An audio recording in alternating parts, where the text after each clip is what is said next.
Defend করবেন। আর আমরা কি হাতের মুঠে আঙ্গুল দিয়ে আপনাকে দেখবো দাঁড়ায় দাঁড়ায়? কখনো হবে না। সিলেট সব সালমান করতে হাজির হবে। আপনি সিলেটের খবরের গায়ে হাত দিবেন, আমরা ওখানে লাঠি প্রশাসন সহ হাজির হবো। ডাইরেক্ট। কারণ কি জানেন, মাইরের বদলে মাই, বিচারের বদলে বিচার। বিচার চাইছি না, বিচার পাই নাই। স্বামীরা ওপেন ঘুরে বেড়াচ্ছে।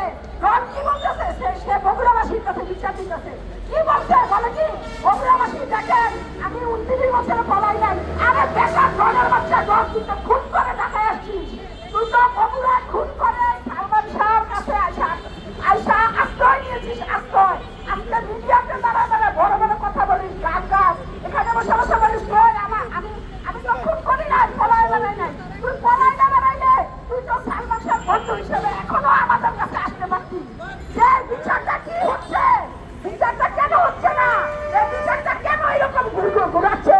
তুই তো স্বামীরা মানে প্রতিটা দালাল যাকে বলে টাকার কেনা কুত্তা গোলাম। তুই হলো কিছুদিন আওয়ামী লীগ করে, তোকে আমি আওয়ামী লীগের ব্যানারে দেখছি ডাইরেক্ট, এখন তুই বিএনপির ব্যানারে এসে যোগ দিচ্ছ। এমন কোন মানুষ নাই যে সালমান শাহকে ভালোবাসে না। স্বামীরা কি টুকুতে আছে? শেখ হাসিনার বিচার, খালেদা জিয়ার জেলে গেছে, বড় বড় মন্ত্রী জেলে গেছে। স্বামীরা কে?